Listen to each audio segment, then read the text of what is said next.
Arrays are fast to read and slow to insert. Linked lists are the opposite. So, which one should you actually use? Get this wrong in an interview, and it doesn't matter that you know both structures, you'll still lose points for picking the wrong tool. Over the last two videos, we broke down how each structure works. Today, we're settling the actual decision.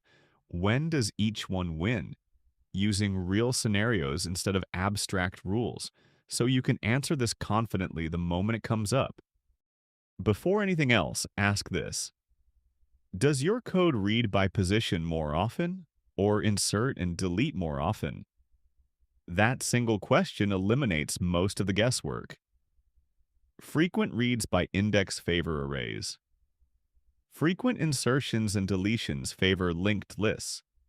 Arrays win when you need random access, jumping to any position instantly, and when your data size is relatively stable. Think of something like a leaderboard sorted by rank or pixel data in an image. You're constantly reading specific positions, rarely inserting in the middle. Linked lists win when your data size changes constantly and you're inserting or removing from the front or middle often. Think of an undo history in a text editor, or a music cue where songs get added and removed from any position. Constant insertion and deletion, rare random access by index.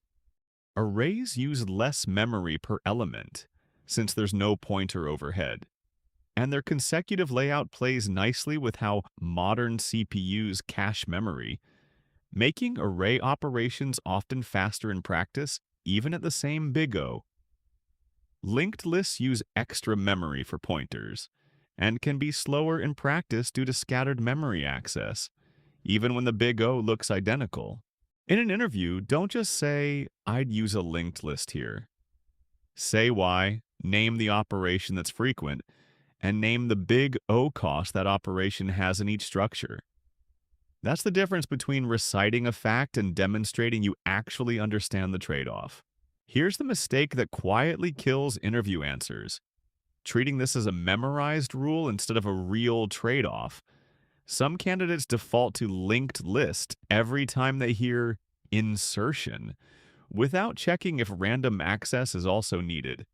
If your code needs both frequent inserts and frequent index access, neither structure is a clean win. And that's usually your cue to bring up a different structure entirely, which we'll get to later in this course. Choose arrays when you need fast random access and your data size is stable. Choose linked lists when you're inserting and deleting often, especially at the front or middle. Always justify your choice with the specific operation and its big O cost, not just a memorized rule. This is video 8 of the full DevVerseX Data Structures and Algorithms course. Subscribe so you don't miss how this connects to what's next. Coming up, Stacks Explained, and why your browser's back button relies on 1 every single time you click it.